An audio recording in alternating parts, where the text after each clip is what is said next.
नमस्कार दोस्तों, सभी का स्वागत है मैथ मैजिक क्लासेस में। आज हम सब लोग मिलकर के पढ़ेंगे कि वायुमंडल की संरचना है। जो हमारा जो वायुमंडल होते हैं वो लगभग 5 प्रकार के परतों में डिवाइड होता है और कौन कौन सी परतें होती है और किस परत में कौन सी घटनाएं घटित होती हैं, ये सब लोग हम जानेंगे आसानी तरीके से और क्रम वाइज देखेंगे। तो हम यहाँ पे देखिए एक फिगर बना के रखा है जिसको हम सब लोग क्या करेंगे कि आसानी तरीके से समझ सकेंगे। इस फिगर के माध्यम से हम सब लोग जो भी घटनाएं होती हैं आसानी तरीके से समझेंगे और देखेंगे कि कौन सा मंडल पहले आता है, कौन उसके बाद आता है, इस तरीके से समझेंगे। तो देखिए इस फिगर में दिया हुआ कि क्षोभ मंडल जो होता है वो सबसे पहले आता है। सबसे पहले पृथ्वी के सबसे नजदीक वाला जो मंडल कहलाता है वो क्षोभ मंडल कहलाता है। इसके बाद आता है समताप मंडल आता है, फिर मध्य मंडल आता है, फिर बाह्य मंडल आता है, फिर बहिर्मंडल आता है।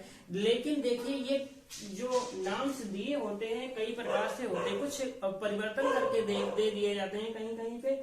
लेकिन जो हम ये लिखे हुए हैं, जो वायुमंडल की परतें जो लिखी हुई हैं, ये हमें एनसीईआरटी की बुक से लिखी हुई है, कक्षा 7 की बुक है, उससे हमने लिया है। क्योंकि जो अभी जल्दी आने वाला एग्जाम है वो सीटेट एग्जाम है जो केंद्र सरकार के द्वारा करवाया जाता है और उसमें हमेशा भी क्वेश्चन किसके अकॉर्डिंग सही माने जाते हैं, एनसीईआरटी के माध्यम से सही माने जाते हैं। तो इसलिए जो भी हम पढ़ेंगे एनसीईआरटी पे बेस पढ़ेंगे, क्योंकि जब भी क्वेश्चन पे ऑब्जेक्शन होता है तो हमेशा एनसीईआरटी वाला ही क्वेश्चन माना जाता है। तो वो एनसीईआरटी में जो हमारा ये जो वायुमंडल है इसमें वायुमंडल ही लिखा हुआ है, लेकिन इसको कई अदर नामों से भी जाना जाता है, जिसे तापमंडल भी कहते हैं इसका नाम, और कुछ भी अलग अलग तरीके से भी। और इसका जो सबसे लास्ट वाला जो है उसको बहिर्मंडल जिसको कहते हैं, ये एनसीईआरटी इसको बहिर्मंडल मानती है, लेकिन अदर में देखा होगा तो इसको वायुमंडल मानते हैं कि सबसे बाहर वाला जो सबसे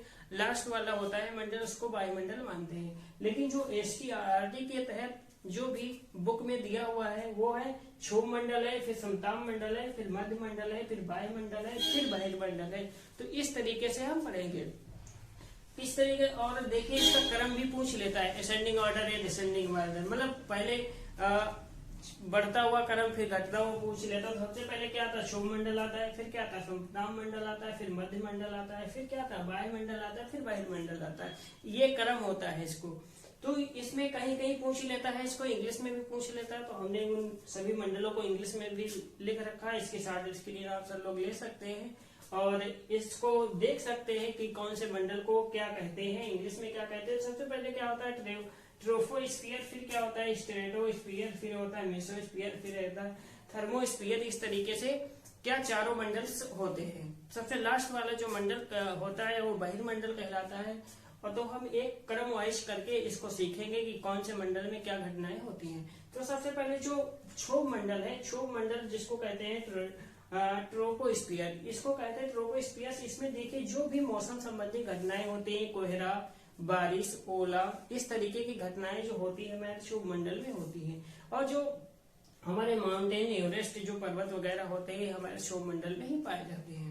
तो इस तरीके से क्या है कि क्षोभ मंडल में जो घटनाएं होती हैं जैसे कोहरा, जाड़ा, ठंडा, गर्मी, हवाएं, वर्षा, ये 8 प्रकार की जो घटनाएं होती है हमारे किस में आती है, क्षोभ मंडल में आती है। क्षोभ मंडल के बाद जो उसके ऊपर जो मंडल पाया जाता है वो होता है समताप मंडल। समताप मंडल में कौन कौन सी घटनाएं होती हैं, तो समताप मंडल जो घटनाएं होती है, समताप मंडल जानते है ये लगभग 50 किलोमीटर की ऊंचाई तक माना जाता है।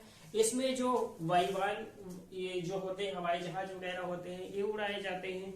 हवाई जहाज जो उड़ाए जाते हैं वो किस मंडल में वो उड़ाए जाते हैं, सीधा ही क्वेश्चन पूछा जाता है। तो हमारे वो है समताप मंडल में। हमने यहाँ पे वायुयान बना के रखा है, आपको फिगर से भी याद रहेगा। और इसमें एक ओजोन गैस की परत पाई जाती है, किसमें हमेशा हर बार पूछा जाता है, चाहे टेट का हो या सीटेट का हो, कोई भी एग्जाम हो, लगभग ईवीएस के पैटर्न में जो भी पूछा जाता है ओजोन परत अधिक पूछा जाता है। ओजोन परत ये किस मंडल में पाई जाती है, सीधा से क्वेश्चन पूछ लेता है। तो ओजोन परत जो है हमारी होती है समताप मंडल में पाई जाती है। लेकिन इसका काम क्या होता है, सीधा सीधा पूछ लेता है कि ओजोन गैस का क्या काम होता है। तो ओजोन गैस का जो काम होता है वो सीधे जो सूर्य की हानिकारक किरणें होती हैं वो यहाँ पे क्या कर देता है, खत्म कर देता है ओजोन गैस। तो वो सीधे सीधे क्या होती है, पृथ्वी पर नहीं आती है और ओजोन गैस में ही समाप्त हो जाती है। तो इस तरीके से ये समताप मंडल के कार्य हो गए। फिर इसके बाद आता है जो हमारा आता है मध्य मंडल। ये लगभग 80 या 90 किलोमीटर ऊंचाई तक पाया जाता है। और इसमें जो भी घटनाएं होती हैं, जैसे उल्का पिंड, जैसे अंतरिक्ष से आने वाले उल्का पिंड जो होते हैं वो क्या हो जाते हैं, इसी मंडल में क्या हो जाते हैं, मध्य मंडल में ही समाप्त हो जाते हैं, जल के भस्म हो जाते हैं, वो पृथ्वी पर नहीं आ पाते। तो मध्य मंडल का मेन काम जो होता है उल्का पिंडों को जलाना। तो इस तरीके से। और इसके बाद आता है हमारा वायुमंडल। कौन सा आता है, वायुमंडल। वायुमंडल को तापमान मंडल से जाना जाता है, क्योंकि इसका तापमान क्या होता है, बढ़ता है। क्योंकि और सीधा सीधा क्वेश्चन पूछता कि किस मंडल में तापमान सबसे तेजी से बढ़ता है, तो वो है वायुमंडल। वायुमंडल जो होता है वो लगभग 90 किलोमीटर से 400 किलोमीटर ऊंचाई तक के बीच में पाया जाता है। और इसमें जो आयन मंडल, इसमें क्या है, इसके आयन मंडल एक परत पाई जाती है। इसमें क्या होता है, एक आयन मंडल की परत पाई जाती है, जिससे क्या होती है कि जो रेडियो तरंगें होती है, मतलब रेडियो संचार वाली, जैसे रेडियो आप सब लोग सुनते होंगे, तो उसकी जो तरंगें होती हैं तो वहीं से ही ये ट्रांसफर की जाती हैं। तो इसका मेन काम होता है जो आयन मंडल का। तो इसमें जो होता है आयन मंडल पाया जाता है, और जो रेडियो तरंगों को वापस करने के लिए हमें बहुत बड़ा योगदान करता है। तो वायुमंडल। इसके बाद कौन सा मंडल आता है, बहिर्मंडल। बहिर्मंडल एक पतली परत होती है जो सबसे बाहर की परत कहलाती है। इसका मेन काम नहीं होता, लेकिन यहाँ पे 2-3 गैसें पाई जाती हैं, जैसे हीलियम, हाइड्रोजन, इस तरीके की गैसें पाई जाती हैं जो तैरती हुई दिखाई देती हैं। तो इस तरीके से ये 5 मंडल हो गए। और इसकी जो ऊंचाई होती है क्षोभ मंडल की लगभग 10 किलोमीटर तक ऊंचाई तक होती है। और जो समताप मंडल की ऊंचाई मानी जाती है लगभग 50 किलोमीटर तक मानी जाती है। और मध्य मंडल आ गया, तो मध्य मंडल की ऊंचाई लगभग 90 किलोमीटर तक है। और जो वायुमंडल की ऊंचाई होती है वो 400 किलोमीटर तक मानी जाती है। इसके ऊपर की जो भी ऊंचाई होती है वो बहिर्मंडल के अंतर्गत आती है। तो हम सब लोग देखा यहाँ कि जो वायुमंडल की परतें होती है, वायुमंडल की जो संरचना होती है वो किस तरीके से होती है, और वायुयान किस परत में उड़ाए जाते हैं, समताप मंडल में उड़ाए जाते हैं। और जो मौसम संबंधी जो भी घटनाएं होती है, ओला कोहरा वगैरह, ये सब किसमें, क्षोभ मंडल में आता है।